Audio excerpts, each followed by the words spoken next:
to my soulmate, whoever you may be, you know, I have to fight this war against the New World Order. That's why I made the oath. But make no mistake, I wanna give you some good, good loving. I know I can't sing, but anyway, that was for, you know, what's left of women. Anyway, so I talk about, you know, in one of my videos, I think it's in the series, where I said, you can't make things that aren't equal, you know. It doesn't make sense. For example, would you treat your pet bird the same way as your pet horse? They eat different food. All you can do is make things that aren't equal to treat them fairly. And of course, when you hear about the drugs and the water and so on, we see that warriors are being screened out. The deeper implications of relationships and the social developers and social planners setting up relationships on a sociological level, you know, from a sociological perspective, in a way that shuns the most attractive men who do not have money. A lot of these men are the athletic men, they are the strong men, they are the proletarians, they are the construction workers, the UFC fighters who don't make it.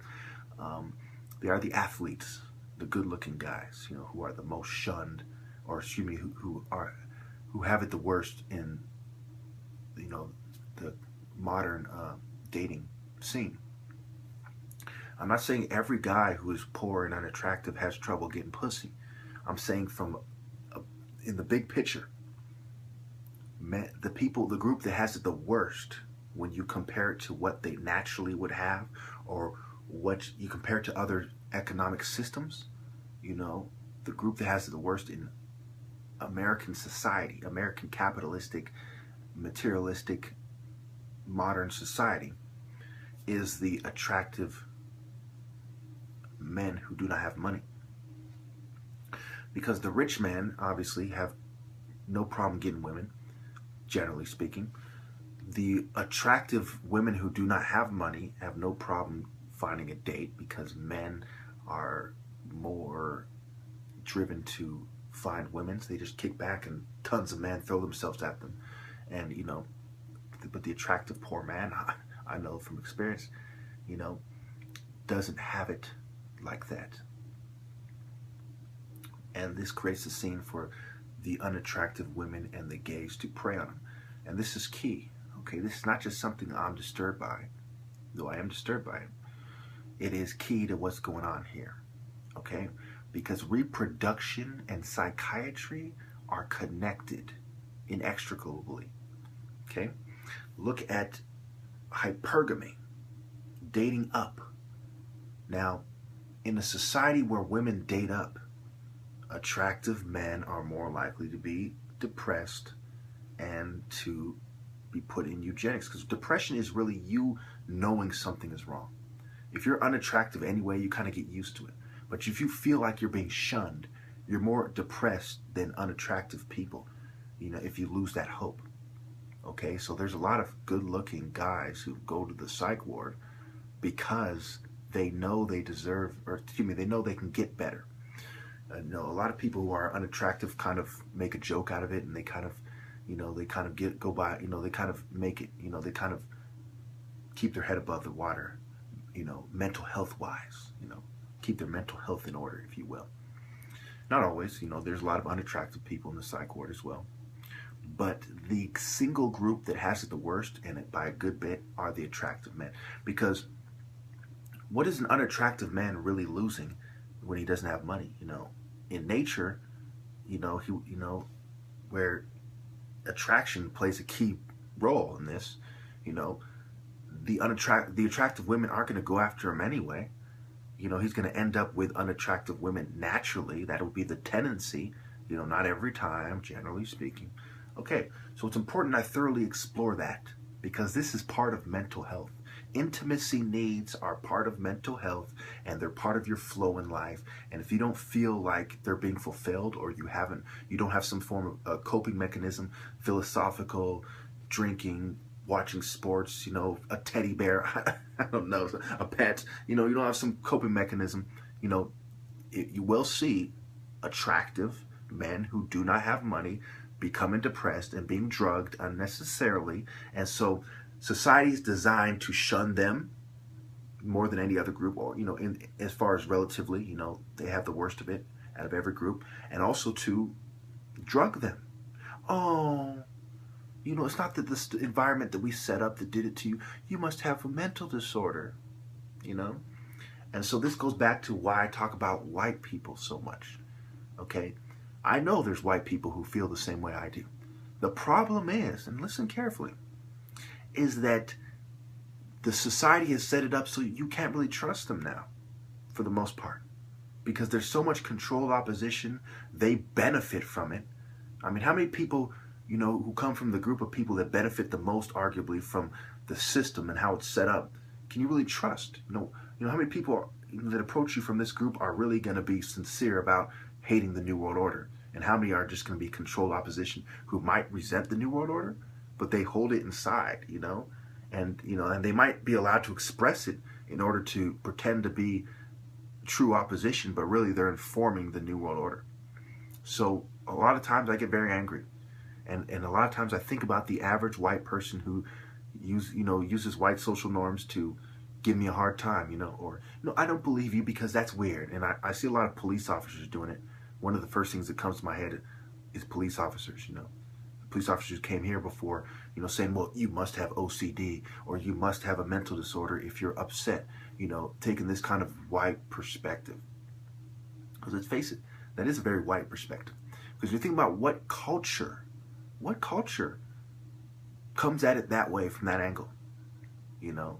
If you're in the ghetto, for example, and you're upset, you're not going to see too many black people automatically jump to the conclusion you have a mental illness unless you are completely acting crazy, talking to yourself, you know, talking to an imaginary friend in front of people and shit. You know, when you can contain it when you're interacting with them, they don't care if you just cussed out the mailman and say, I'm going to fucking scrape you, you fuck up my order again, right? And you come back, you say, so what's up? You know, we going to smoke some weed? You know, that's not weird. But if you do that in the white suburbs, they're like, this guy's bipolar. Weren't you just upset? As if you didn't have a good reason to be upset. You see what I'm saying? So this is a white cultural thing to throw meds at every single problem. And you'll see a lot of these housewives in the suburbs taking prescription pills. Okay? You'll see that. And you'll see a lot of these feminists drinking as if they're men and self-medicating. You'll see that. Okay, so it's not like it's because they're a housewife that they feel the need to take drugs. Okay, how many witchcraft, Wicca type of fucking feminist whores, you know, self-medicate with meth and marijuana and hard liquor and so on and so forth. So, you know, not to mention lesbians and them crazy biker bitches and, you know, non-conventional, you know, Christian, you know, so on. And I have countless videos where I show you tons of quotes from feminists saying that we are going to break down the family. We are going to, quote unquote, liberate women. You know, feminism is conducive to the New World Order, things of this nature. Okay, there will be a New World Order that includes feminism. All over the world, Australia quotes, UK, America, and so on. I mean, you know, when it comes to my points about the spiritual bottom feeders, I assure you, I promise you, I would bet my life on it. This is not me speculating. This is not me being homophobic, which was coined by a secret society Jew, by the way, who's a psychologist, an atheistic, secular humanist, secret society Jew, who was a psychologist. I believe his name was Heinberg.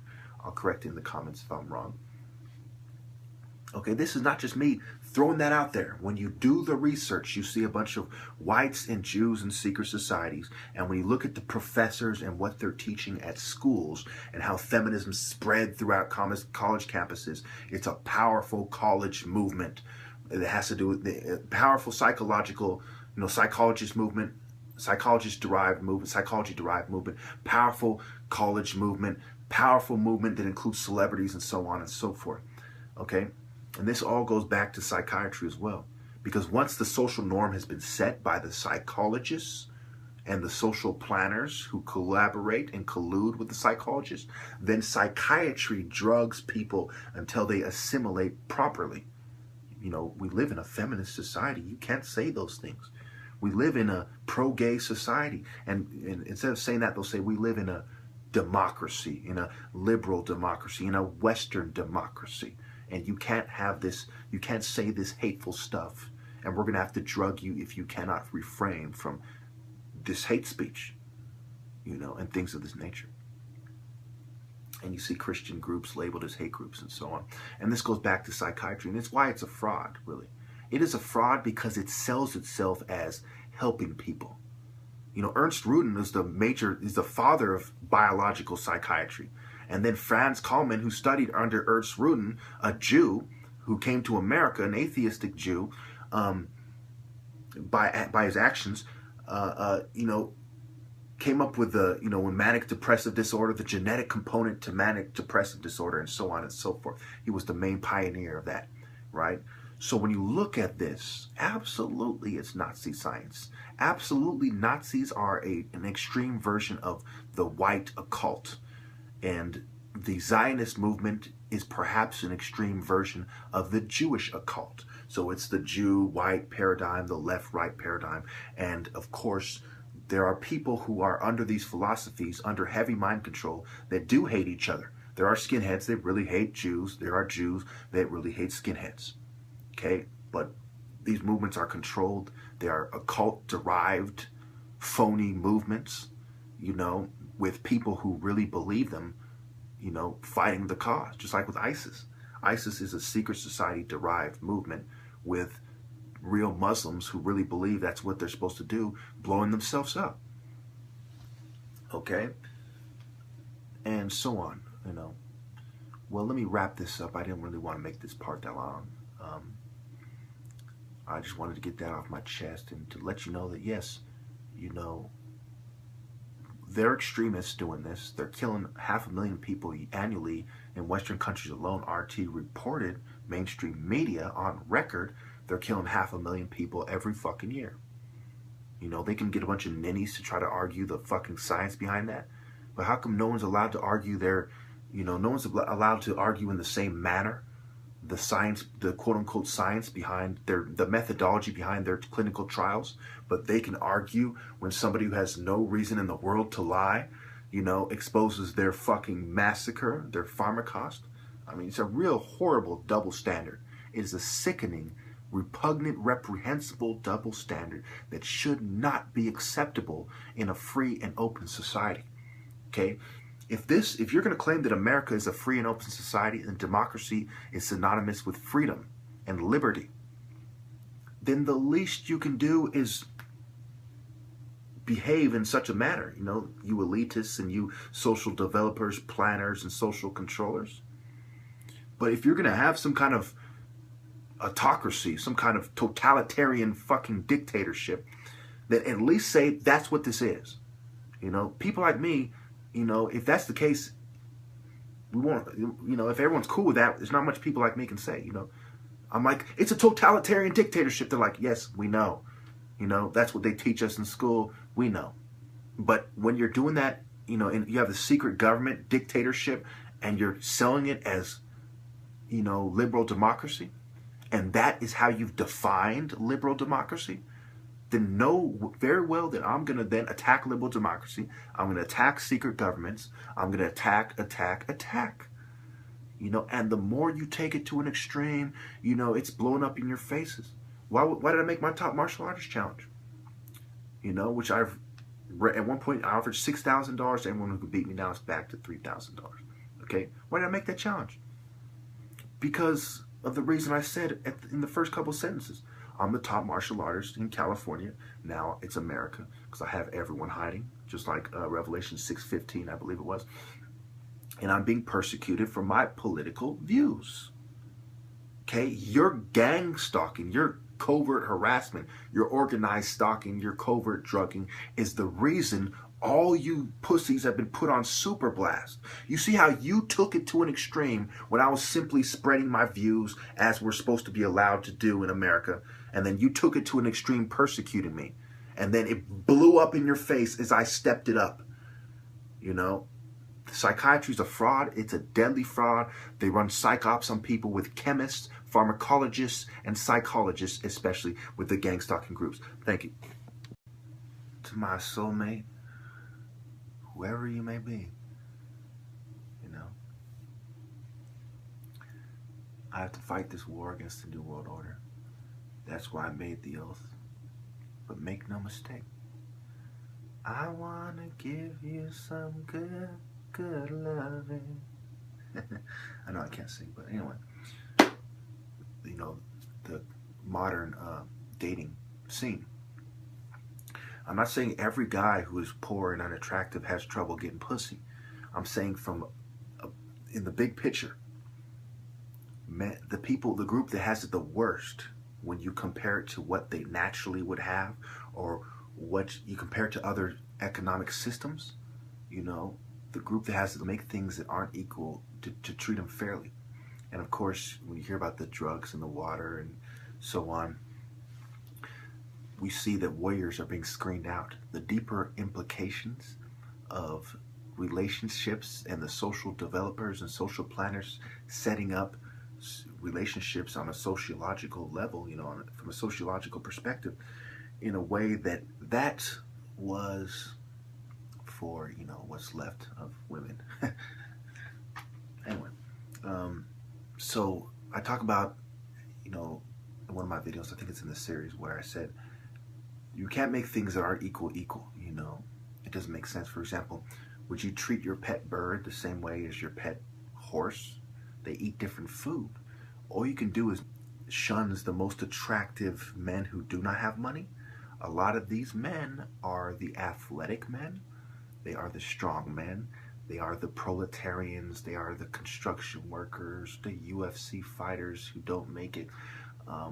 They are the athletes, the good-looking guys, you know, who are the most shunned, or excuse me, who have it the worst in